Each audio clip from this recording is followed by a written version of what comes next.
Hello and welcome to Dad's Dad Job, episode 11. This is your host Adam Neverbarrow and I'm joined by the Horton brothers, Callum and Rob. Guys, how are we getting on this week? Yeah, I'm fantastic. Thank you very much. Thank you, Rob. I want to get that in so quick. I hate it. Go on, Rob. I have been better, but I am okay. Good. Good. So what's your family goals and own goals been this week? Do you want me to start? Yeah. Okay. So, do you know what? Yeah, what's been really nice is how busy my weekend's been, and how busy my weekends are going to be for the run up all the way up to Christmas. Now I've not got one free weekend, and we have double booked or sometimes triple booked on days of the weekend. So even though I'm completely knackered and really excited because we've got lovely and exciting things to do, I am already knackered, if I'm being completely honest. And like I say, last weekend was sort of the start of it. What did I do? I had to go physio first off in the morning. Then that's an ongoing claim, so we can't talk about it. But yeah, I had to go physio in the morning. It's an ongoing claim. It's an ongoing claim. Yeah, it's a long story. But yeah, I had to go physio in the morning, and that wasn't great, and I felt rough after that. And then I drove to go and get my hair cut, and by Eddie's haircut, and then we went straight from there to pumpkin picking. And it, was it raining on Saturday? No, it was fine on Saturday. It was actually it was lovely. We were walking around in our jumpers, and that was really nice. And then, yeah, that was a fantastic day. And the next day, we went pumpkin picking again, and it rained the whole time. And we got absolutely soaked, but the kids absolutely loved it. So the win is, and the goal is that we've got loads of exciting things to go coming up. And obviously last weekend we had some great stuff, and then the people we were with were excellent, and the kids loved it. But also I'm absolutely dreading.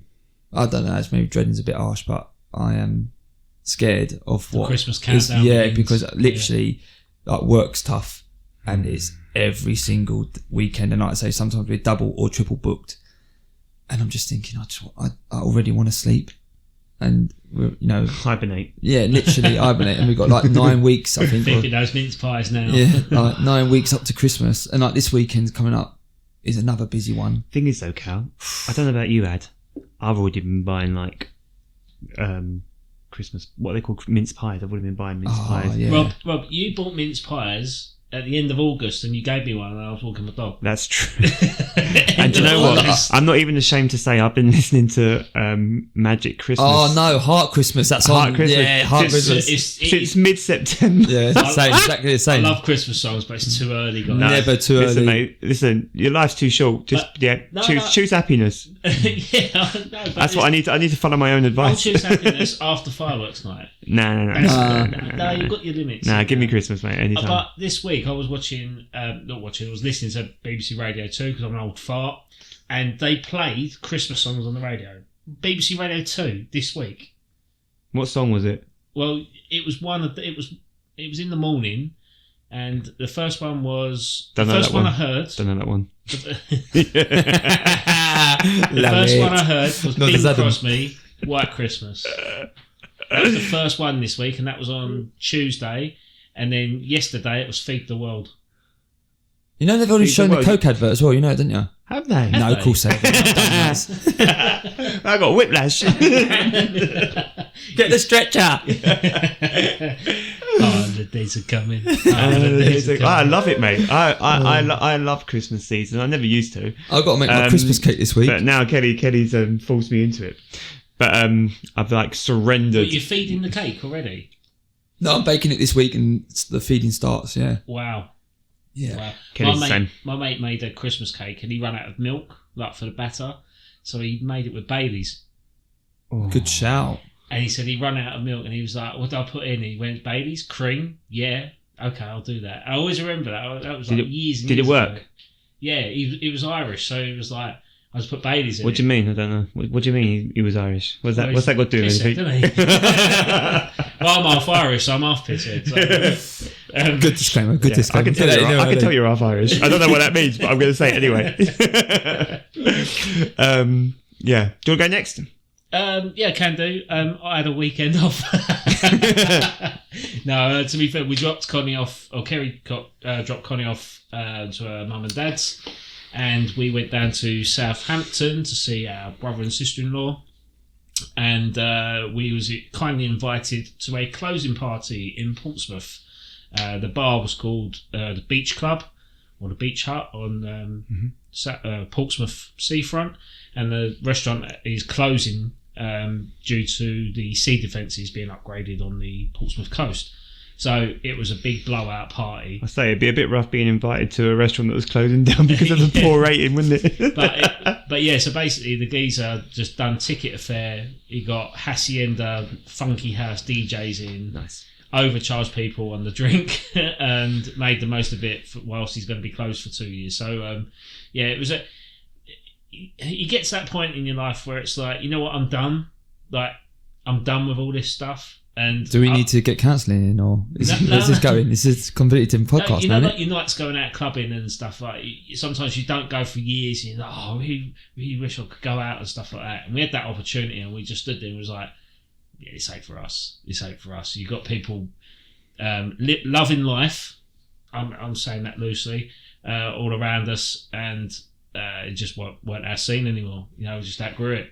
But I loved the music. The music was quality. The music was quality, like proper Hacienda classics, like Kathy Brown's Love Strings, and yeah, loved it all. But it was just You do realise that you're literally giving, just observing everyone, making sure I wasn't going to get stabbed or something. So in Portsmouth, you do realise that you're giving Rob anxiety. Like, he's like, oh, I want to be there now. Oh, mate, listen, I love, even now, get me to the club. I will give me a cheese bar. I'm just too.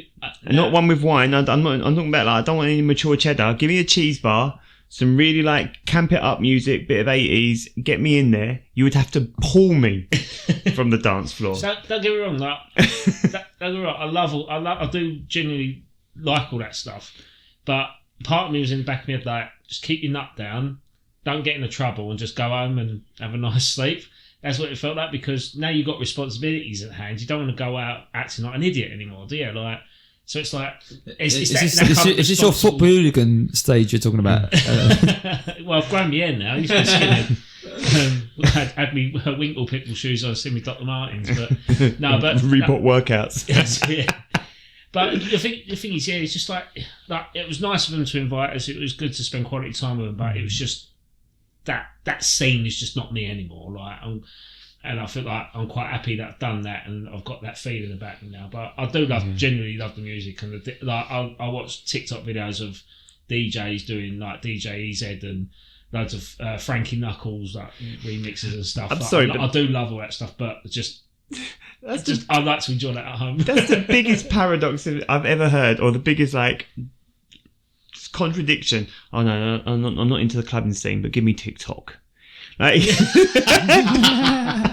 I'm too old for clubbing, but TikTok. I'm weaning off that now with my new mini show called Walkies Talkies, as I'll go around chatting about the current affairs rather than going down a rabbit hole looking at TikTok videos, and I can share my opinions for the rest of the world. So please listen to Walkies Talkies. Thank you. And we're so grateful for it. Thanks for the segue, Rob. You're welcome. We're so grateful for it. But yeah, so obviously we had a nice weekend. Let's say a nice weekend. We had a free weekend, and then Connie come back on Monday and went to nursery Tuesday, and she said to Kerry, she went, "Mummy, I don't want to go acro dancing no more." And Kerry's going, "Okay, like, what would you like to do?" She goes, "I want to go football with my daddy." Nice. So I was like, excellent. So we're looking into football classes locally. So Football Fun Factory, which is run by Luke Chadwick. That's one we're looking into at the minute. But she says she specifically wants to get a blue ball and play football with daddy at weekends. So she supports Chelsea? No. Colchester. She's Colchester. She's die-hard Colchester. Colchester till I die. I thought that was a shot. Blue ball. Ain't blue ball a shot? A what? Blue ball's a shot, isn't it? No. Is it? I don't know. Are you going back onto the clubbing scene again? Yeah. That's him, not me. Yeah. Blue ball. Blue ball is a shot, isn't it? Is it a shot? I don't know. No. I'm not down with the kids, mate, anymore. I wouldn't have drinking anything that was blue. I might have. WKD, maybe. Glitter bombs. I've got some in the fridge. Fancy some? What, WKD? Yeah. I swear to God, go open the No, fridge we can't. It's only 9:15. That's great. in the morning. Yeah, so it was. Like I say, I can't really put a result on it this week because we didn't really spend that much time with her. But I'll take the win for my daughter actually showing an interest in football, which is great. Okay, well, I have had a rough week, I think, to say the least. And I am very comfortably at least 3-0 down. So, without going into too much detail, my wife was taken ill on Friday last week, and it's been a week of trying to navigate that. And then, so that was quite a rough time. And then today, my washing machine broke, and Danny came home and got off the bus without his PE kit. So, in terms of weeks to forget, this one is definitely up there. So, not the easiest, guys. Anyone got any comments on what to do with a broken wash? I've called in so many favours this week, today. I've had washing at my mum and dad's. I've washed something next door, which. Have you not tried the laundrette in House in High Street? Is there a laundrette in House in High Street? Where? You know, where can I put it? You know, I want to say William Hill betting shop. No, you got the post office bit. Yeah. There's a road down there. Yeah. You go down there. There's a laundrette there. There's a laundrette there. Yeah. No, never knew that. Yeah, laundrette. Oh, okay, well I've called It's in. where retro formers are. Oh. No plug for any. Oh, I know where local retro. businesses. Yeah, is it down there, the laundrette? Yeah. Oh, I didn't realise that. Yeah. Oh, There's a okay. little gym there as well. Isn't Yeah, no, I've seen the gym. there? And the school School clothing shop, yeah. There's Yeah. a laundrette there. Oh, I didn't realise the laundrette there. Well, I would have probably made use of that today. That's because- proper EastEnders vibe, isn't it? Like Yeah. Doc Cotton coming out. Yeah, with a snout. Oh, well, I'll be with you in a minute, love. So, yes, I am down. However, guys, it's a double-legged affair, and actually, I won the first leg 5-0. Don't talk about this. I haven't spoken about it on the pod before. But this week is National Adoption Week. And I have 2 kids that Kelly and I have adopted, Danny and Alea. And I think, given that it is a National Adoption Week, I think it's important that I talk about it a little bit. I'm not going to talk about it for long, but it's the best thing that Kelly and I ever did. And because of that, we have 2 wonderful kids that had brought a lot of colour and a lot of challenges and a lot of happy memories to our lives. And they are reflections of who we are as people. And it's really lovely to see them grow up and start to develop as people and to develop their own interests, but then also to pick up pieces of ourselves as well. So even though this week has been incredibly rough on our household, it's been lovely to kind of have this reminder in the background this week that, you know, we have been blessed in a way where we've had our lives enriched. So 3-0 this week, but because it's double header, I'm going with 5-3. Oh, that's really well put, mate. Well put. Is there anyone out there or anything that you could recommend to people that are looking into adoption at all? Or? Yeah, so if you are someone who is considering adoption, whether that be as a single parent or as a partnership with somebody else, adoption pathways are really good. They're very accessible nowadays, and they're very open regardless of your age, gender, race or identity. But what you can do is you can go with local authorities, and they can kind of point you in the right direction and give you assistance. But the best help that we had in terms of starting our journey were with Adoption UK. So that would be what I would recommend. Adoption UK are a fantastic charity working with prospective adopters and helping you navigate the whole process. So I would definitely start with them if that's a journey that you are looking at. Oh, that's decent. So yeah. Oh, well done, guys. Well done. So what are your plans for Halloween next week then? I've actually got Halloween off this year. I work for myself on a Thursday, and Halloween is on Thursday this year, and it's quite nice because, generally speaking, I can do quite late hours if I'm working at the gym. And yeah, this year we're going to go big with Alea, and Danny's going to help us to kind of present it for her, because she's done it in the past, but this year she's kind of really into the idea of dressing up and, you know, taking part in that whole kind of, I like the community feel of it, so I'm quite looking forward to that. We're going out together. You've already said you're not big Halloweeners, but we're embracing it this year. Yeah, you're gonna love it, mate. It's game changer. It's lovely. It's really fun. Callum gets it as well. Like, it's good fun. It's silly, and you get to kind of... Haven't the girls arranged for us three to go out trick-or-treating? Yeah, I think so. Or just us three? Around Yeah, we're going. We go apple bobbing, guys. Let's throw some eggs at some neighbours who don't like. Yeah, gonna throw toilet roll around her ass. I apologise in advance, Callum. Oh no. That'd be good.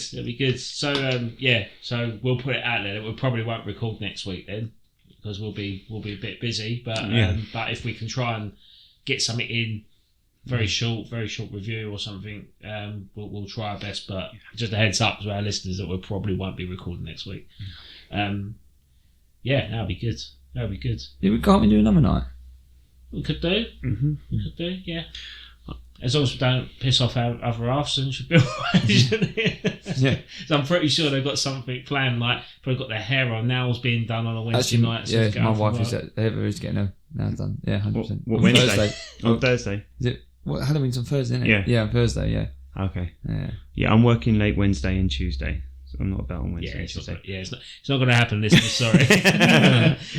Then again, you can still listen to Rob's Fantasy Football Show and my Walkies Talkies. So, and Callum's new show that he would like to plug. Oh, do I? Yeah. Go on, tell our listeners what you're planning to do. So, the idea is we're going to do quick fire 6 questions where we get a guest on, and basically I ask them 6 questions and they have to obviously answer them, and then at the end of the show the person that is on gets to ask a bonus question for the person who's going to be on the week after. So it's the same 6 questions each week, that obviously we get a guest on to answer, and if you'd like to get involved in that, please DM us on any of our platforms. I think ultimately Instagram's probably the easiest, isn't it? Yeah, Instagram or X or Threads. They're the best. Or you can email us at dadsadjobpodcast@yahoo.com. Yahoo! Yeah. But your theme is pretty much cowboy theme, isn't it? Yeah, so it's quick 6. fire. Yeah, quick fire 6. So look out for that. It will. You've even got the entrance music. Look at that. But yeah, we should just copy that. Yeah, no, literally. Yeah, Adam's gonna voice it. I tried to thief my voice. You know that. Oh, Rob's got a story about charging fees. Charging fees? Yeah. Think of not going out, night outs. No. Is this that blue bomb thing? No. That's definitely a story for another pod. It's not really. It's not. There's nothing rude about it. It was just a stupid thing we used to do when we were trying to talk. A chat line, but it's fantastic. Yeah, me and my friend Steve.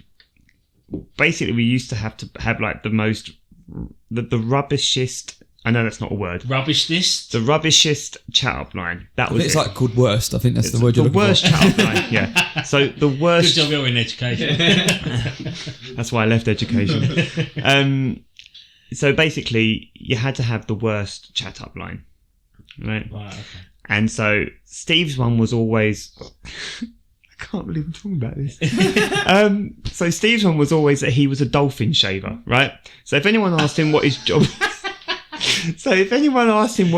was, right, he had to say he was a dolphin shaver. Did he do it quickly? No, because then they would always say, so the person that he was trying to talk to would always say, but dolphins... but dolphins don't have any hair. And he'd say, that's because I'm so good at my job. That was basically the whole punchline of Steve's gimmick, right? Was he was a dolphin shaver. Dolphins don't have hair. That's because I'm so good at my job. That was his whole thing, right? But then my one was, I had to go round. So Steve would set me up. He'd be like, do you know he's a millionaire? This is to me. And I'd be like, Steve, please don't do this here, right? And it worked because I didn't want to do this chat up line, right? And it looked like I was trying to be like a person who wasn't trying to like show off about their wealth. So it kind of worked well regardless because I didn't want to do it. And he'd be like, do you know he's the voice of Sega?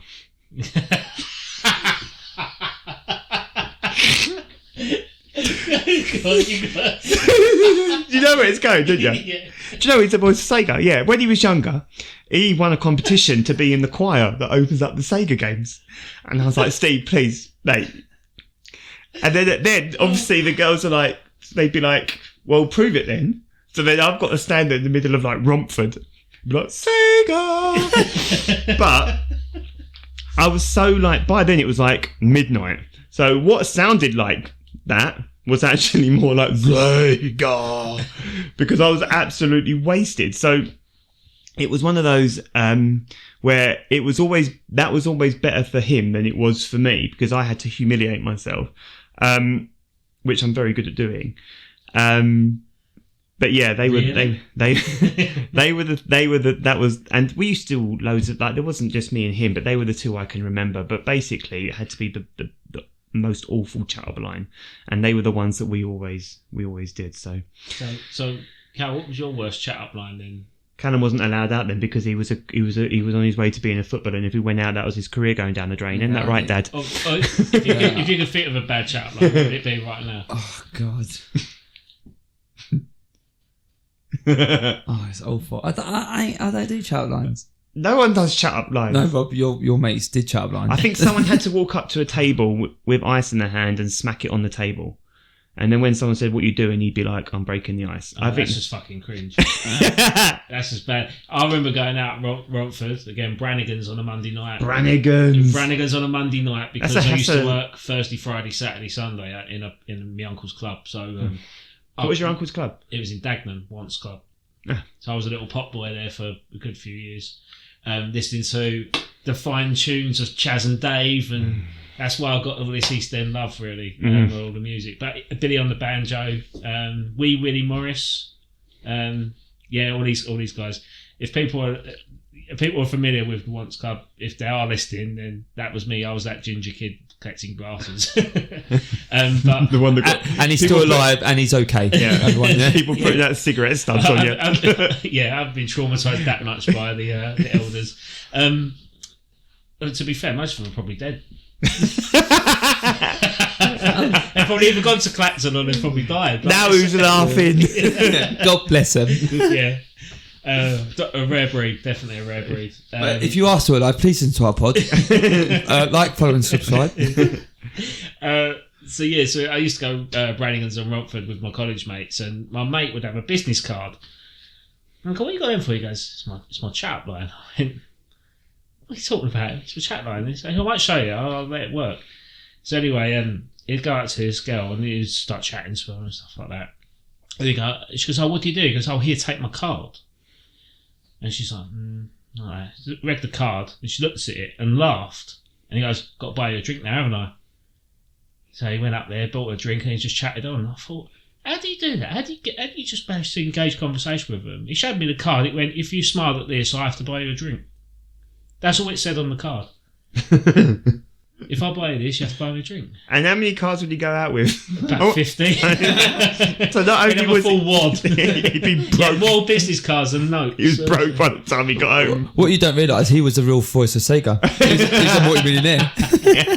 Buying everyone drinks. Like the worst chat lines have always. This sounds bad because like my dad would always like throw these chat up lines out, because being a lad working in the factory and stuff, he'd get all these like jokes and stuff. And one of the worst ones I heard was, is that a ladder in your tights? No.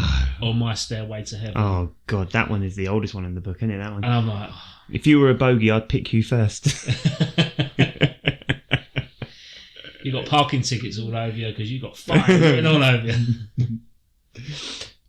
Cal's still trying to think. I'm still trying to think. The only one I can think of, God, as you're red because of you falling down from heaven or whatever it is. Yeah. Cam, that's out of order. You can't say she fell on her face. That's well out of order. We've gone right off a tangent here, but I like it. There's a reason we've gone off the tangent. Because the football has been shit this week. Yeah, because all of us don't want to talk about it. I don't want to talk about the football. I'm quite happy doing this. Surely there's something we can laugh about this week, is there? I suppose we can laugh at Man U. Okay, I've got at least one reason we can laugh at Man U this week, and we can all tap in if we want to. So ready? Let's all laugh at Man U. Let's all laugh at Man U. La la la la. Hey, la la la la. Hey. While Man United may have beaten Brentford this week, there is always a reason that we can find to laugh at Man United. And this week... Sorry, can I just step in there? Yeah. So I thought I'd better check to see if we can laugh at Man United because they're playing Europa League football tonight against Fenerbahce and the return of Jose Mourinho. And I've just looked and Jose Mourinho has been sent off. True to form. So, as expected. So, we still technically can't laugh. I can laugh at Man U You this can week. laugh at Man U, I've got a reason to laugh at Man U. And my reason for laughing at Man U is this. While they have spent millions on the likes of Xerxes, is that how you say his name, and Rasmus Højlund, Yeah. they've decided to try and trail some of this money back by sacking Sir Alex Ferguson from his role as, what would you call his role? Representative, club ambassador, and have saved £2 million a year to do that. So I find that monumentally laughable because for the sake of £2 million and the type of ambassador role that he could fulfill, being who he is, I almost feel like that £2 million would make itself back. Apparently, it was all done very, what's the word? Admirably. Admirably. Yeah. But even then, I just think, that's Sir Alex, man. Yeah. And I find that whole thing... You got to evolve though, haven't you? Like, in fairness, I get where... he's not doing anything on the pitch, though, is he? No, he hasn't done So anything on the pitch should for you 10 evolve years. beyond Trevor Brooking? Trevor Brooking hasn't been at the club. But he's still there and he's still visible, right? No, he's not part of the board.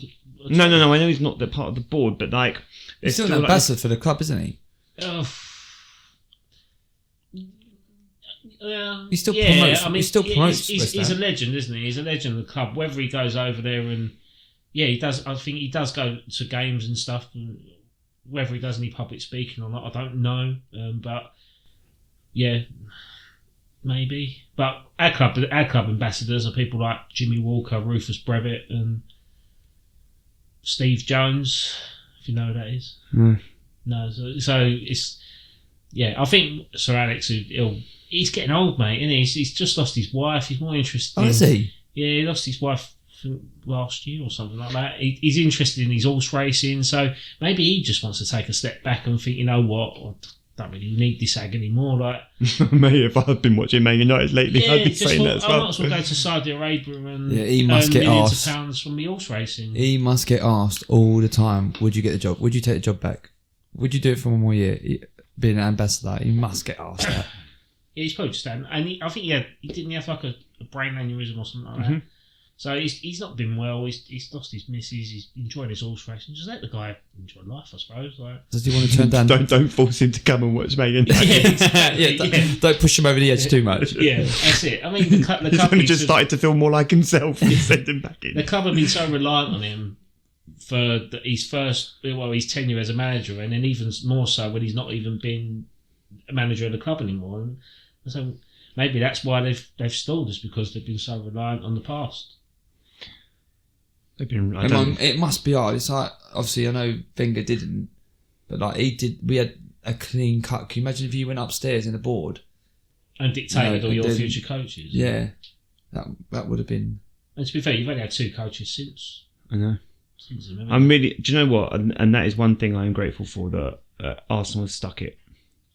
because they could I would also- they could have sacked Arteta after 2-8 finishes, and they didn't. No. And while we've lost our first game in 6 months, right, or whatever, it's a little bit rough at the moment because of the injuries and the sending offs, and it's all a bit messy. I'm still so grateful that we are where we are because the board's stuck. I would hate, and I mean this very sincerely, I would hate being a Man United fan right now. Oh, Yeah, 1,000,000%. Because I can remember our banter years as Wenger was on his way out, and that was incredibly frustrating. I can't even imagine what Man United fans are feeling, because they are meant to be the central club of British football, and it is a shambles. Like, it is a mess. Well, what I was going to say is actually, we had the luck of Arsene Wenger almost taking us, or having that stability, and taking us through our banter years, as you mentioned, Rob, but still having some sort of, I suppose we still had quality, especially going forward. Defensively, I think over them years we really did struggle. But going forward, at least we were still trying to play football, or even sometimes over trying to play football and getting caught out. But we still had the stability of him and his quality. And I think some of the teams that actually got into Champions League, like, laughable, actually, like, remarkable. It's probably bigger achievements than actually winning the league. I think some of the teams that we got into Champions League football with Arsene Wenger, but Man United haven't had that where they've chopped and changed. I mean, managed their head since Alex. That could be one of your quiz questions. Moyes. I can answer you one, yeah. I think Moyes, Van Gaal, Gaal, Mourinho, Solskjaer, Giggs, Carrick. Didn't Solskjaer come back for another little stint? No. He That's was, Chelsea. He was on loan from Mulder. Man United got him on loan from Mulder, because Mulder off season. He ended up getting the job full time because of it. Who else did we miss? We've missed someone. Ten Hag. Done that. It's pretty much it. Is that all of them? But that's what I'm saying. Like, so we've had that stability with him, and he sort of dragged us through them times. And obviously that's why we've only had two managers since, where they've had to chop and change, because they've not had that person who sort of just dragged them through and got them through the hard times to then go, right, now you're set for your new manager. Yeah. But well, I suppose that Man United did have that contingency plan with David Moyes, but they sacked him after 9 months. Yeah. So they didn't really give him the time that what Arsenal did with Arteta, did they? They bottled it. They bottled it with Moyes. Yeah. We benefited from it. We won the European Cup. Thanks for that. Yeah. Yes, it's a good point. Yeah. Do you think that? But I know he had a rocky career post Man United, because he went to Real Sociedad, and then he went to Sunderland, and then went to us first, and then didn't get a job, and then he went to us full time and done almost 1,500 days or something with the club. So yeah. I mean, obviously, let's go. Obviously, I know we touched about, Rob touched about us losing our first game in 6 months, but I've heard loads of stuff like, the league's done now, that's it, done for Arsenal. It's between Liverpool. Do you know what? I'm not going to lie to you. I think the way I'm looking at it at the moment is that we're hopefully going through our rough spell of, obviously, with the send-offs, and regardless if you think they're right or not, at the end of the day, it's happened. The one on the weekend, his last offender, he's got to go. Fine, I'd take that letter of law. But we never turned up. Three so far. Yeah, we did. Let's be honest, we didn't really turn up on the weekend. We looked ropey. We didn't look. Our normal. The structure wasn't there. Do you know what I mean? We missed. I think we missed Odegaard, and I think Saka going forward. We just didn't have. He's our out there, and if you want a bit of spark, you give him the ball, he holds it up well, and it drags everyone else forward. But I like to think we're going through our rough spell, but with the fixture list this year, I have no doubt Liverpool and Man United will drop points. Man City, Man United will drop points going forward, because there's just so many games. The Champions League fixtures are ridiculous. I know I can't see. I mean, I don't think they'll go undefeated anyway. Anyone, I don't think that will ever happen again, because I just think the fixture list is just ridiculous. For that, it's. You're talking. I mean, they are literally. club. Yeah, as like well, it's just absolutely ridiculous how many games they're going to be playing this year. So I've got no worries that I don't think Arsenal are out of it. I still don't think Arsenal will win it. Like from my prediction for the beginning of the season, I do think we'll win the Champions League. I just got a funny feeling. I hope a funny feeling that we will win that. But I do think it's not over yet in the sense of what everyone else is talking about, because I reckon whoever wins it will lose 3 or 4 games. Like literally, I think they will lose 3 or 4 games without even taking consideration of the draws. But like I say, I just hope we're going through a rough spell. We've had our injuries early, hopefully, and we get them players back and we go on and push forward towards the end of the season, if that's in a cup competition or the league. Hopefully, we'll win something this year. But I'm not a negative Nancy and saying it's all over and that's it, done. I just think there's too much going on. But again, the weekend game was like poor. It was almost going back in time. There wasn't that Arteta. There wasn't even that buzz within the, with the. Actually, I take that back. The fans were pretty, from what I heard, were pretty good. There was, you could hear them singing and that, and there's lots to sing about. To be fair, it's still. I think the club's in a much better place than it was. So I think, it's the first game Arsenal have lost. That was away, wasn't it, at Bournemouth? Wasn't it? Bournemouth, yeah. That's the first game we've lost away since Fulham. I did think it was going to be a tricky game. I predicted you did. All. You predicted, I just thought something about Bournemouth that were just going to cause a shock, especially being at home. But I wasn't expecting to win. I must admit, it was. I don't think it's. When you're playing you're playing a game with almost over half a game with one less man, haven't you? Like I have to talk about that. I had no problem with the sending off on Saturday. I did have a problem with the sending off on Sunday.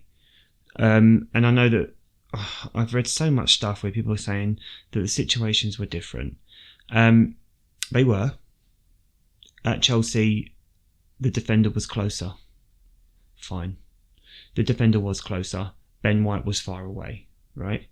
However, all I've heard this year when it comes to Arsenal and their discipline and the way they've been disciplined is it's always been letter of the law. Declan Rice, letter of the law. Trossard, letter of the law. Saliba, letter of the law. So if you are going to define your judgments and the calls by the letter of the law, then I don't give a shit about anything that happens at Chelsea other than he was the last man and it was the letter of the law that he should go. And that's why I'm so... Do you know what, right? I watched something back on Sky Sports, right? They were trying... This is how much I feel like I'm being gaslighted by Sky and this media campaign of trying to make Arsenal fans feel like they are the ones with the problem, right? They tried to justify... This is absolutely fucking ridiculous, right? They tried to justify Saliba's sending off by comparing their top speeds for the season. So Saliba's top speed for the season is 32 kilometers per hour, and Evan Nilsson's top speed for the season is 33 kilometers per hour. Can you imagine being a pundit, right? And Sky going to you, I want you to use this source material, please. And then you've got to be Jamie Carragher and stand there. Jamie Carragher, who, by the way, was a half-decent centre-back. Wouldn't say he was world-class, but to quote... It was quick neither. But to quote Andy Gray, and I'm not a fan of Andy Gray, but to quote Andy Gray, he once said about Jamie Carragher, he'll never be the best 11 players at Liverpool, but he'll always be in the first 11, right? So that's Jamie Carragher in a nutshell, right? Good player, not necessarily great or legendary or whatever you want to call it, but good player, right? Can you imagine being Jamie Carragher and having to stand there and talk about that kind of nonsense? I love the fact that someone's positive trait of being quick is being used as their negative to justify a sending off because he's quicker. Then that means he should be getting the ball first, and then if he doesn't get the ball and if he makes a foul, makes a mistake, then he should be punished for that. Like, it just don't make any sense, does it? Like, well, that's what I mean. So he had 32, and let's reward. Let's give rosettes out. Well, even Nilsson. So even Nilsson was the slowest guys. That's what I mean. Even Nilsson is 1 kilometre faster this season. Saliba's at 32. Even Nilsson's at 33. Right. So that's how they would. That's what they were using as. I don't know if it was Jamie Carragher. I cannot remember who it was. I think it was. Was it Stephen Warnock. Right. It was a Monday when it was. Okay, It was a Monday. I can't remember. I just remember watching the 19 footage, and it's always in my head. It's just my visual is always Jamie Carragher because he's the one I can suffer more than I can Neville at times. I can suffer Carragher a little bit more, but I just remember I felt like I was being gaslit because I'm like, is that the justification? Is that a justification for sending off now? It's not the letter of the law. It's we're going to look at what their average speeds are, their average top speed for the season. It's just too much context, isn't But it? So many grey areas. Dean Ashton was on, right? And I think it was Dean Ashton, sorry if it's not. Yeah, but he was on something, I think it was Sky. And he was like, he actually come out being the next striker and he said, I don't think it was being sent off because there's too much to take into or to predict what's going to happen because ultimately that striker has got to, one, outpace the defender, as Rob obviously said. He's got to then have a fantastic touch that takes him again away from the defender if the defender's obviously chasing after him. He's then got to then strike the ball correctly in the right manner to obviously beat the goalkeeper. You're talking about, and don't get me wrong, I know these are all top class players and they're in the Premier League, best league in the world and all that sort of stuff, but he's still got to do all them things. Obviously, outpace him over 25 yards or whatever it was as well. Yeah, to control the ball and finish. To then have that player sent off. How many times have we seen players that don't go down, that run on and put it wide or square it over the ball or put it straight at the goalkeeper? There's too many variables for them to go, that's definitely sending off because he would have scored. There is no... he was, as a striker, he was saying there is no out-and-out goal-scoring opportunity because there's so much to do still. And just to follow that up, Ad, before you jump in, right? Like I said, on Saturday, I had no problem with the sending off. None. I did on Sunday because that is not consistent refereeing. Same thing, yeah. And it does. And this is why I feel like I'm being made to feel like I'm being gaslit because I feel like these decisions are only being made against Arsenal, and there are 3 red cards that suggest that because even in games like I think it was against Man City, Doku kicked a ball away, right? Well, Gravenberch's done it against Chelsea, didn't he? And it's just he stood in front of the ball and knocks it away, and the referee went, "No, carry on." And it's not consistent refereeing. Yeah. It's not, and that's why I was frustrated. On Saturday, I could live with it. We didn't turn up. Right, if we had 11 men on the pitch, I do think we would have won. Right? Yeah, I think we would have got it over. Basically, like the Champions League game, I think because they just wouldn't have been able able to beat the defence. Right, Trossard made a bad ball back, and Saliba was at the time, in my opinion, rightly punished. Yeah. But if it's not the same on Sunday, then it shouldn't have been the call on Saturday. Yeah. Or they should both have been sending offs, and I would have been satisfied with that as well. So what do you think it is? Why do you reckon we just had bad luck? Is it just bad luck or is it... Do you know what? I think there is a part of me that thinks that Arsenal are up there with City and Liverpool as the top teams in the UK right now, right? Therefore, Arsenal are the least successful of those 3 teams over the last 10 years. Yeah, they are the easiest ones to make the example of. And I genuinely believe that. And I don't care. That goes into the topic of conversation with Gary O'Neill's comments, isn't it? Because Man City got a last minute winner against Wolves, and Bernardo Silva was in front of the goalkeeper and interfering with play. So obviously went to VAR and they gave it, and Man City won the game 2-1. So Gary O'Neill come out and basically said, "Look, we just feel like because we're a smaller club, we feel like." We should be punished because of it, and we take it. Like, we won't kick up a stink about it. And now the FA have asked him to elaborate on what he meant by that in terms of basically, Gary, just fucking come out and say, look, the FA and the Premier League are favouriting the club like Man City, Chelsea's and stuff like that because of the investment that they've got going on. I think there is something in that. And Arsenal, as a very rich club and a successful club, maybe not over the last 10 years, but they've still won trophies in the last 10 years as an unsuccessful club, which is the irony of the whole situation. So even the John Stones one, right? And everyone knows how fabulous Arsenal fans are at drawing up information to compare information, right? Yeah. Arsenal had a goal disallowed, and guess who was on the line for it, right? obviously Granit Xhaka, but Granit Xhaka was on the line when a goal was scored. I can't remember who it was against, but you know how good Arsenal fans are. And the Xhaka was in offside position. Let me just clarify that. And the goal was scored, but Xhaka was actually behind the goalkeeper. So he doesn't impede the play. He doesn't touch the ball. He does nothing. Goal is given offside. Arsenal would have won the game. But you have the same sort of situation playing itself out. And didn't that happen with Harry Kane last year when they played Chelsea? Because the goalkeeper was like halfway up the field, and because if the goalkeeper is basically furthest up the pitch, regardless how many players are behind or the players are in front of Kane, he's still offside because the goalkeeper is technically the last man to be played onside, isn't it? But what I find even more frustrating is they got VAR there to help them. Oh, yeah. Why are they not using it? I don't get it. And that's the problem. They're going to VAR.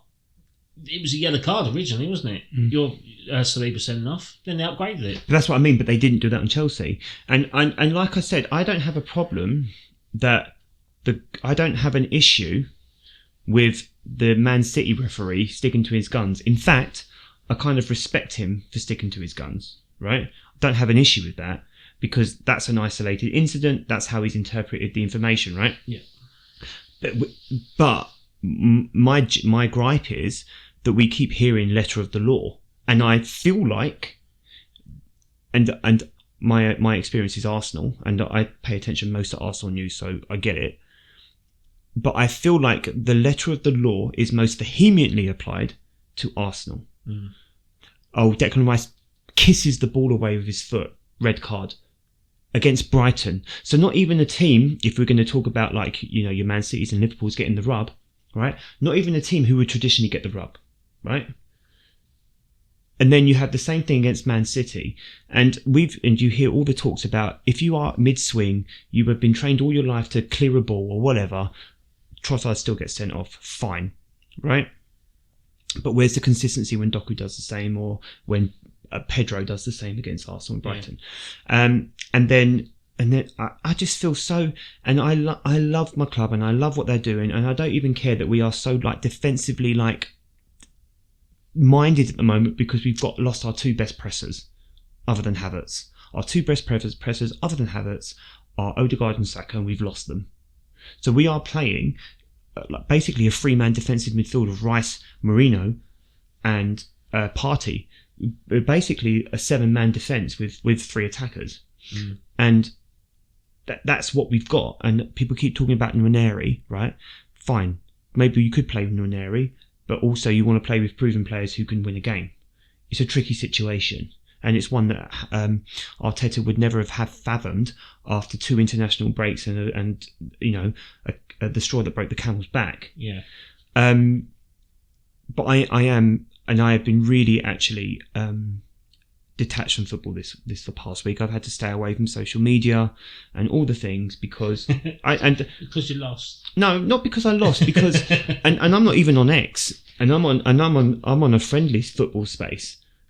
It's because I can see Arsenal fans posting the same things as me posting the same things as the way I'm feeling. And I'm like, no one's going to help each other here. So I've just had to stay away because I don't care. Nothing's going to happen. The FA don't care. Yeah. They don't care. And Arsenal have appealed it. They have appealed it, but yeah. But anyway, let's maybe talk about West Ham because I'm just monologuing. Okay, well, the only way I can describe West Ham's performance is by music. So I'm gonna play this.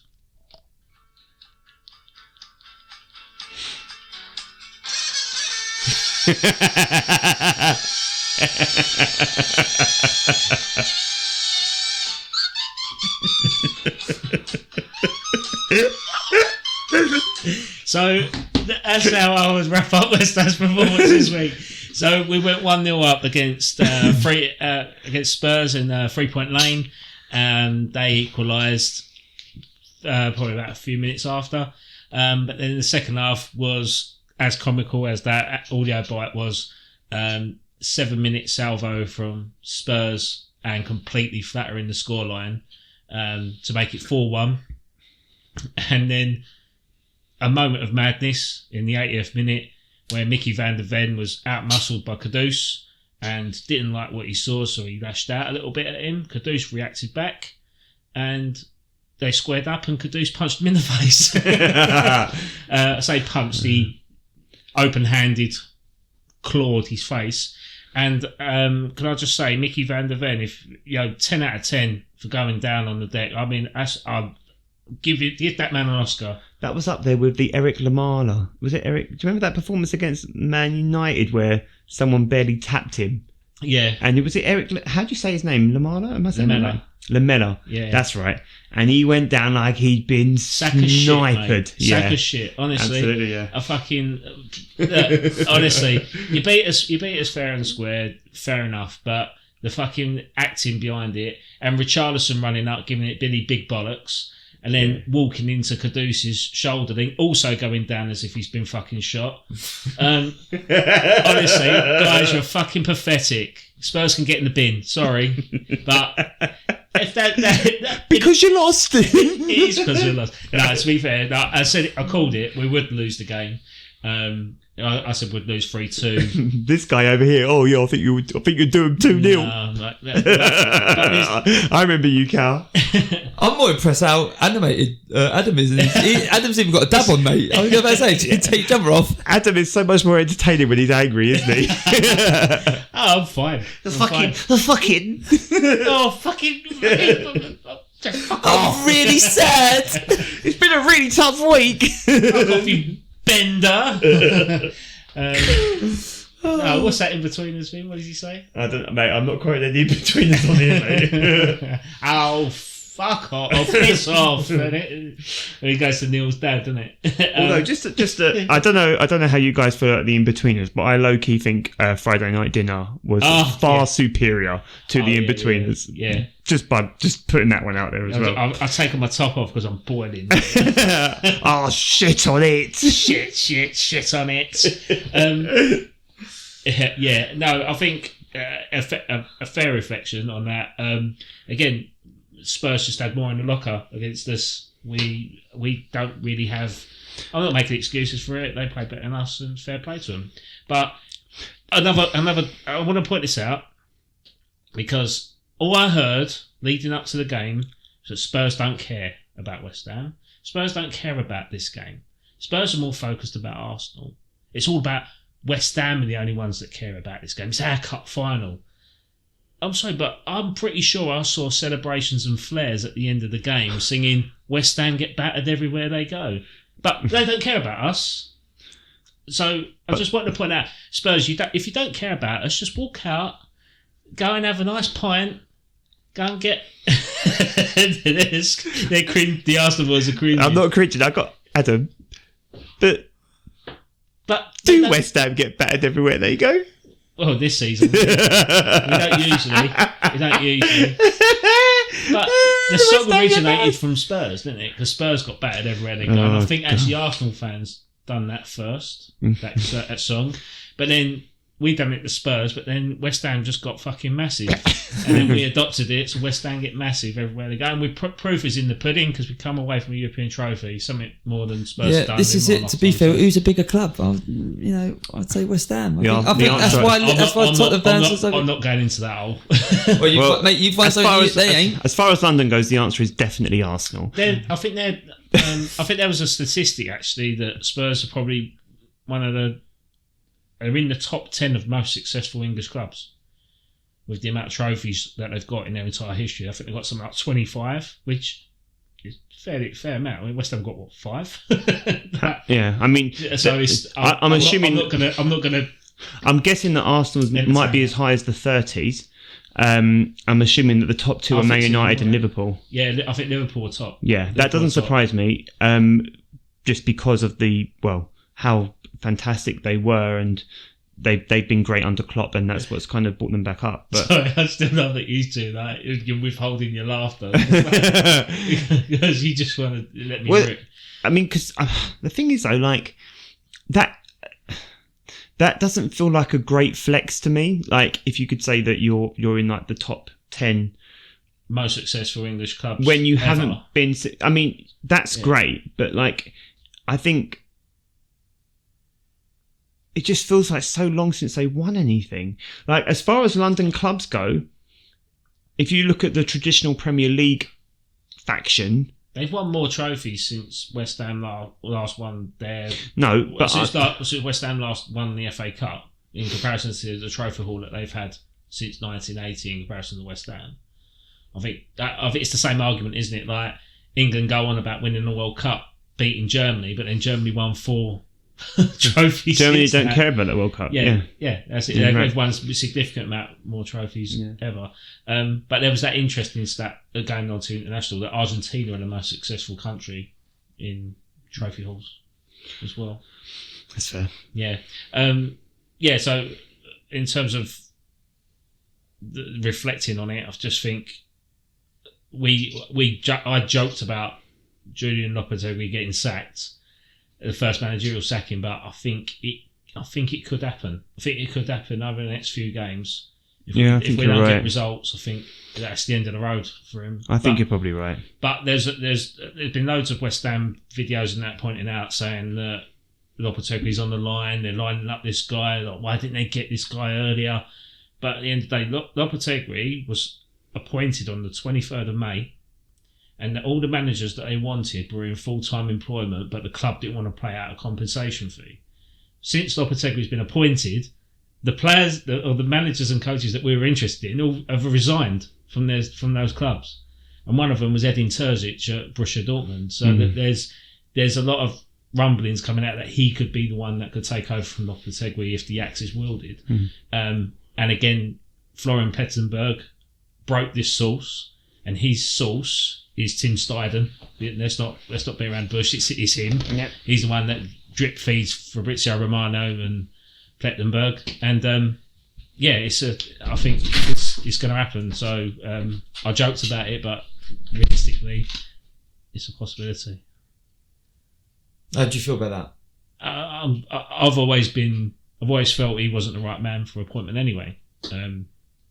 Just purely because of the structure, the players that we were buying, the way we want to play. We wanted to, I'm not saying he's done a bad job, because I think statistically he's matched David Moyes' last 8 games than what he's done in his first 8, as I pointed out in my little show. We've played 8 and got 8 points in our first 8 games, and the last 8 games under Moyes we played 8 and got 8 points. So we've kind of teetered off. But if you're spending hundreds of £1 million on players to improve the squad and play a certain style of football, you'd expect an improvement in results. But then we had an argument, or we were discussing earlier, about giving people time, and ultimately, let's be honest, if Arsenal didn't give Arteta time, we would never be getting this. What contract was Arteta given when he first appointed? 5-year deal? I don't think it was a 5-year deal, wasn't it? A 3-year deal. 3, 4, 5. It might have been a 2-year with a 1-year extension. I can't remember. Yeah. If I'm being honest, I can't remember. And that's the same sort of contract with Lopetegui. He's been given a 2-year deal with an optional third if we get European football. But for me, it would have made more sense if the club went, this is the guy we're going to go with. Let's give him a 5-year deal, and we're backing him regardless what happens. We need his support. And I think if that occurred, I think people would see the bigger picture of it and then go, okay, yeah, it's our first 8 games. Got 30 left. We understand that. But because we've been given a 2-year deal, he goes into December, he's on 18 months left. So and then by the time that season ends, we've got a coach that's in his last year of his contract, the same situation as what we had with David Moyes last year. But then that's most managers anyway. Let's be honest. Normally, not many managers now have got a 5-year. If any, have got a 5-year deal. I think Arteta just signed a new one, but Rob will know. Rob, what was Arteta's contract? I think it's up to 2027, isn't it? No. What was the original deal when he first joined? signed? What was his deal? Oh, was it a 2-year deal, 3-year deal? I don't know. I can't remember. Yeah, I just can't remember. He's just signed a new deal about extra like him getting the tin tack, but actually, do you need to still give the fella time, or is it time to chop and change? I just don't see the style of play. I just don't see it. Like we had 10 games realistically. We've had 8 Premier League games and 2 League Cup games. We was under par against Bournemouth in the League Cup, and we won by a dubious handball decision, and VAR wasn't occurring. And then the next round, we got demolished to Liverpool 5-1, which is the same result we got knocked out to against Liverpool at Liverpool in the same competition last year. So we haven't progressed, and I think that's what the frustrating thing is. You get a manager in to progress. And we haven't done that. And it's like, how much time do you have to give this coach? He's not a manager; he's a coach to get it working. And I don't see. Yeah, when you start talking about we're getting close to 10 games now, so that's effectively a quarter of the season. And if you aren't seeing that, and it's not that West Ham are going to be dragged into a relegation battle, because I don't see that. No, I think there's 5 teams worse than us this season, at least. Minimum. But you also have a squad that on paper are better than Brighton. Yeah, but they've got a better coach. No, this is what I'm trying to say to you, right? You've got a squad on paper who are better than your Brightons, who are better than your Brentfords, and you aren't touching them. Yeah. And I think that's probably what the West Ham board will be looking at. And if your boy's available, like you were talking about from Dortmund, then they might go there, because he's a free agent. He's a free agent. They're only going to have to pay off Lopetegui, which, if there's only 18 months left, probably won't be that much. And there isn't a style of football. What you've got is people like Bowen, who is trying to carry the team, and I'll be honest, I still don't fancy him as a captain. Yeah, I just think he's a poster boy, and rightly so, because he and the team. The team has got natural leaders in it anyway. Like personally, I think Max Kilman is probably more captain material. Yeah, I think you could even look at Paqueta maybe. I don't. Do you know what though? He's here for a fun time, not a long time. Well, he might not be here for any time. That's true. If the allegations are proven against him. That's true. I think Bowen was a poor choice. If it was me and I had to give the armband anyway, I'd say Soucek. Yeah, no, but he's not a long-term pick for your team. Yeah, but it says who? Me, I say. I'm saying that. I'm not saying that to be facetious, but what I mean is no. But what I mean is, I wasn't saying that facetiously. What I mean is, Soucek, like Soufal, were off their time, and they did fantastic jobs, and they deserve their place in West Ham iconography, right? They deserve to have pictures around the outside of the stadium and all the things, because they did such amazing, and have done, and to an extent, if you look at Soucek, doing great things for the club. But if West Ham are going to be the club that fans have ambitions for them to be, not Europa Conference, all right, we're talking about the Europa League and then pushing the top 6, right? Then they're not the players. Yeah, I think Soucek. And I say that knowing that it was right that Ramsey left, that it was right that Wilshere had to go, that it was right that Emil Smith-Rowe should leave. Yeah, I mean we've gone through that process with Zuma leaving. He was captain last year, and they've loaned him out to an Arabian club in the last year of his deal, just so they could get rid of him. Again, didn't want to be there. They've loaned him out to Real Sociedad, and he's having a wonderful time there. And again, that's the sort of player that I would have expected to stay and suit that system. Like if we play 3 at the back, and you've got Agerd, Kilman, Todibo, that's a quick centre back. And Agerd was always best suited when he played for Rennes, when they dropped into a back 3, and because he's a progressive defender. He pushes the ball up. He's probably one of the quickest defenders with backtracking, and he put back again. Maybe they got rid of him because they would have thought he would have got sent off if there was a striker that was 1 kilometre slower than him. but it's no, the striker was 1 kilometre faster than Saliba. That's what I mean. Oh right, okay, yeah, sorry, right. Yeah, it's the same thing. Right, sorry, right, okay. Yeah, but I'm just not entirely convinced. I mean, like when he was appointed, I thought, well, okay, I can't really do anything about that. I'm not going to do anything now about it anyway. But I'm going to write a letter. Yes. Dear Mr. Man. The fucking Mal Karen coming. That's a White Chicks reference, by the way. But you just got to support him. But I think everyone was behind him. He's a nice fella. What he does off behind the scenes and stuff is remarkable. I can't take any of that away from him. But I think he's just slowly losing the support and the faith of the fan base. Are you talking about your daughter's first boyfriend, or what are you talking about now? He's a really nice guy. No, but I also I don't normally feel for other fans, but I do like West Ham. Yeah. I haven't got a problem with West Ham as opposed to almost any other club where I'm just kind of like, I can't even, you're just making me cross, right? Especially if like a Tottenham fan walks in. I can't even see myself being friends with a Tottenham fan. Yeah. Well, yeah.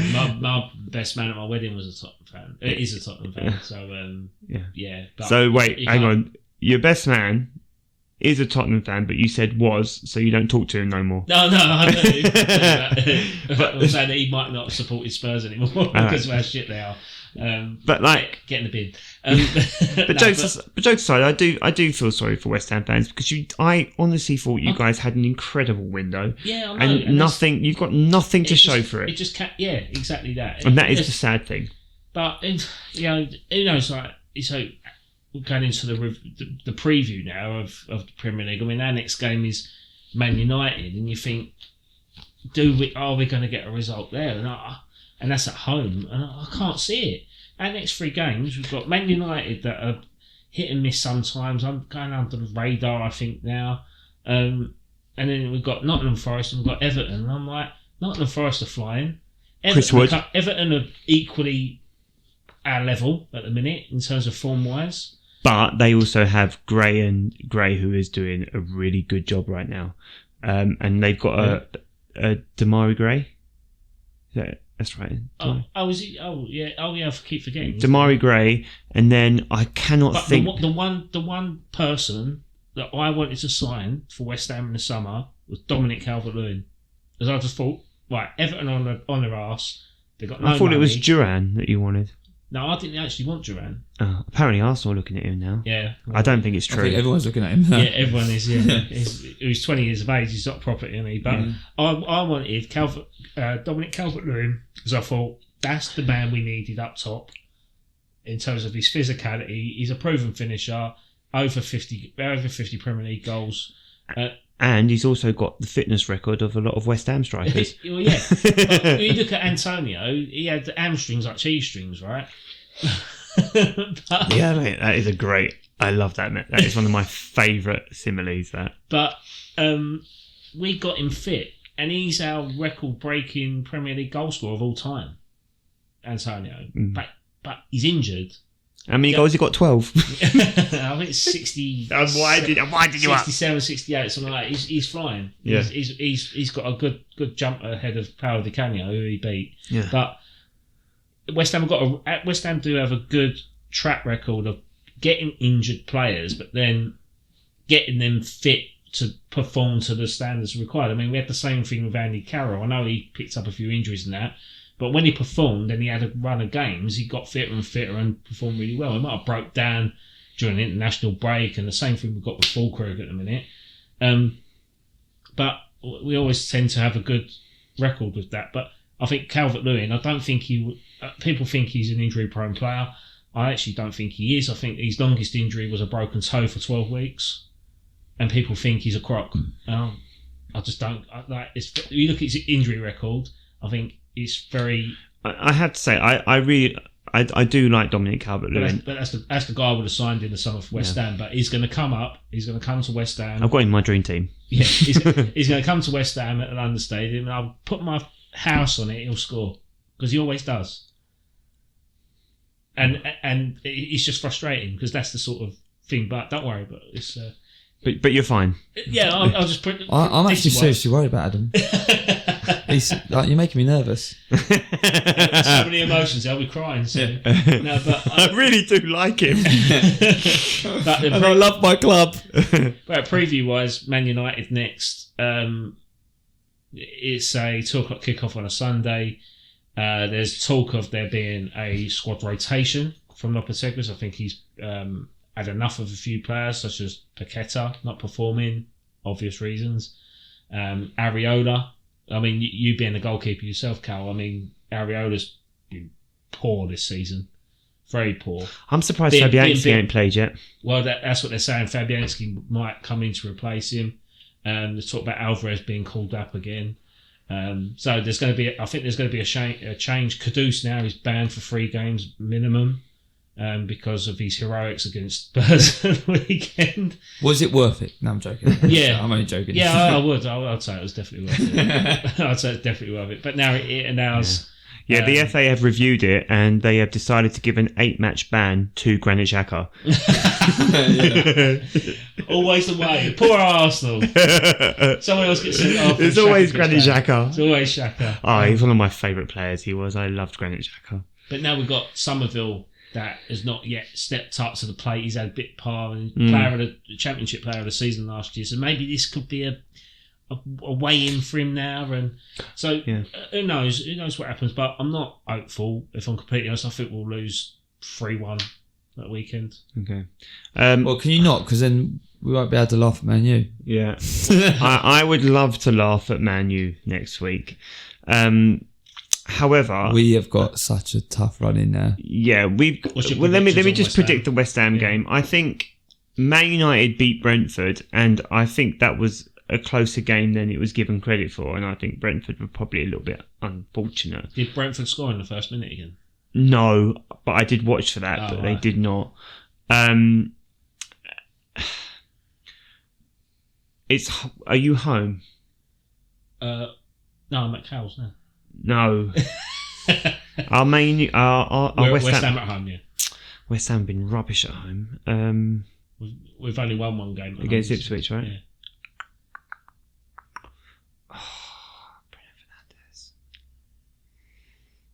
Rashford's going to step up. I think it'll be 2-1 United. Yeah. I don't think United are great. I just think West Ham are rubbish. Yeah. But I think West Ham have enough individual class to... Do you know what? I think it's going to be 2-2. I think West Ham... don't change it. No, I've changed it. I think West Ham have got enough individual class, and Bowen is trying so hard. I'm going to go 2-2. Cal? Desmond. Do you know what? I think you've had your spanking. I think the 4-1 you've had. We've had our spanking. Yeah, I was going to go. What one? I was going to say you're going to lose 4-1 again. Full spanking this year. It's only 10 games in. Do you know what? I want to say.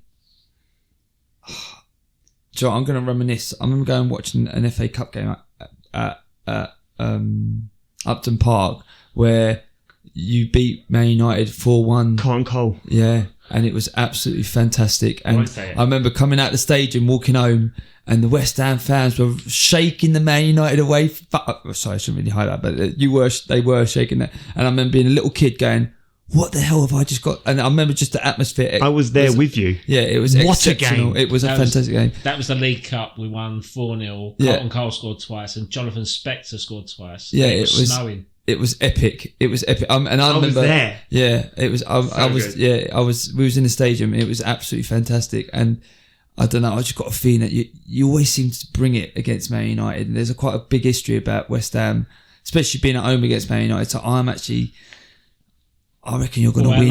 Our last Premier League game at Upton Park was against Man United, and we won that. That's what I'm saying. Yeah. That's what I'm saying. I reckon that you might beat them 1-0.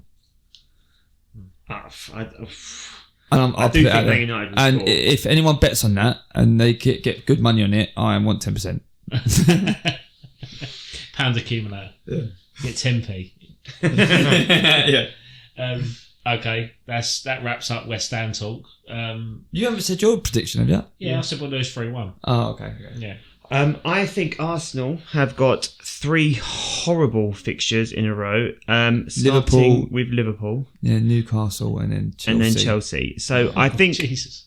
I mean, the thing is though, I really do feel like Arsenal's start has been, and I know it's not really a start anymore, but the fixtures feel like they come really thick and fast this year. And I think it's a testament to the quality of the league.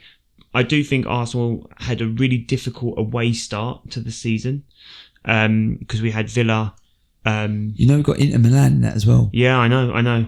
But I think because we had Villa, we had Tottenham, and we had Man City all away, and now we're going to be having. I think we've got Newcastle away and then Chelsea away, Liverpool at home, but those fixtures are coming thick and fast. I do think the next 3 fixtures have the potential to define the season. And I don't like being that negative in the way that I think. But if we don't pick up at least 7 points from the next 3, I think we'll be chasing a lot. I think if we beat Liverpool on Sunday, that will help because I think Liverpool have got 5 points on us now. I think. Mm-hmm. So I think we really need to make sure we beat Liverpool. That needs to be the priority fixture of the 3. I think that's going to be difficult without Saliba and Odegaard. I have a feeling that Saka might start, even though he's injured. I just think that that's the type of thing that Arteta will kind of play the media at over this week. So I have a feeling that Saka will be there, and we need him because it looks like old Uncle Thomas Partey is going to start a right back. Who's going to be your centre back replacement? Well, that's always been the obvious. I've replied to many an Arsenal fan on X about one suggestion, but I'll wait until. So the issue is this, right? Gabriel will have to start. Well, I mean, Gabriel is already there, right? We've got the Timber injury. We've got a potential Calafiori injury. Ben White has been carrying something for what feels like forever. Tomiyasu has only just come back to training. Tomiyasu kept Salah dead quiet last season, I think, where Salah was at his pomp and he just shut him out. So Tomiyasu is a possibility. I'm concerned that Calafiori might be injured. Calafiori is injured, but not necessarily ruled out yet. Oh, I thought they basically said he's ruled out. Okay, right. I haven't heard that. So I know you're going to suggest Declan Rice. No, I'm not. All right. Okay, that's where I thought you were going. No. I've seen Declan Rice play centre back. Okay. If you do that, you'll lose. Okay. I'll guarantee it. I don't see that happening. I mean, Ben White is a good shout at centre back. Yeah. He's a good shout at centre back, but then that just depends on who's available at right back. Robinson. Who? Youngster Robinson. I don't think that's going to happen. No. No, I don't think he will in that game. If he hasn't played Muneri yet, I don't see him playing Robinson at all. He played Muneri against. He played in. I'm talking about if you're not going to bring him on. I'm talking about starting him. Oh, right. He hasn't started him in one of those games yet. I think the chances are we'll have Gabriel, and then you're looking at who's fit of the rest, and no one's fit really. Yeah. Calafiori's not fit. Tomiyasu's not really fit. Ben White's not really fit. Timber's not fit. Zinchenko is back. I wouldn't play him against Liverpool. I'd play him in. Do you know what? I'd play him in an 8 before I'd play him in left back against Liverpool. Yeah. I'd play him as Odegaard's position before I'd play him at left back, and that's saying something. I think. I think it's rough, but we're at home, and this is the type of game where I really feel like we could win the midfield, especially if we do play. Especially if Partey doesn't play right back. If we play Partey at the DM with Rice and Marino, I hate that because I don't think it's attacking enough or creative enough. But I think that could shut out what they think they've got with their midfield this year. I'm going to go 1-0 to the Arsenal. 1-0. Cal? It is so difficult. Because I do think that we are going to struggle, and I do think that he's going to have to play a defensive. He's got to play the fixture defensively, and I think what Rob said, he's going to play that midfield Rice, Partey, and Marino. I do think that's going to happen, and I think he's going to rely on the break. And I think Gabriel and Martinelli. He's got to play. He's going to be an absolute. I think he's going to be a kingpin on the weekend. He's going to be the key point, and I think Sterling is going to have to earn his money. I think he's really going to have to, especially going up against his former club as well. I think hopefully he might have something to. Well, he's always got something to prove. I think, but I think even with our missing players, Cal, we have the potential to shut Liverpool out. I have to believe that, right? But if we're going to win this game, and if Saka doesn't play, it's not going to come from big Gabs, and it's not going to come from Saka. So you have to believe that it's coming from Havertz. Yeah. That's where your goal scorer is. Yeah. And it's probably coming down for the left from a Martinelli through ball, because Martinelli's been on the break. Probably from a layoff that Havertz has given to then run onto the winner. Yeah.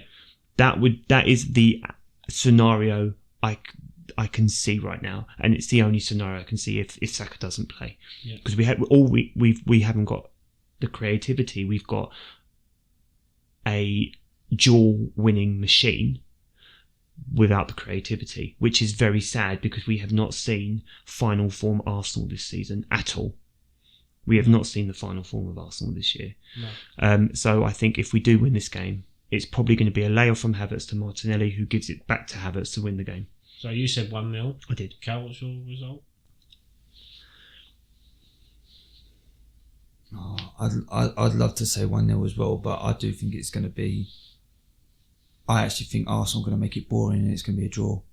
I think they're going to make it proper boring. What's score? I think it's going to be 0-0. 0-0. Okay. I'm going to go 3-0, because I think Arsenal and Liverpool always tend to have a good game between them historically. I think there's always been a lot of goals, so I'll go 3-0. Remember that 5-5? Was there a 5-5 a couple of years back, and then it went down to penalties? And I think was it 4-4? Because didn't Arshavin do that? No. I'm talking about. And then Crouch scored 4 as well, didn't he? No, I think it's more in recent memory than that. I think it was because Willock scored that blinder with the from about 25 yards out. Niles as well was scored, didn't he? We definitely went out on penalties, but Willock scored an absolute blinder. I do remember that game. I think he had the Bruce Banana kit on. Maybe. Yeah, I think that was it. Absolute blinder of the game. We lost it, but it was one of those games where Arsenal were in their banter era, and we had a good game against Liverpool. Okay, guys. So thanks for sharing your thoughts and opinions this week. As a reminder, please don't forget to like and follow our content on Spotify, YouTube, Amazon Music, Apple Pods, Podbean, blah blah blah blah blah blah.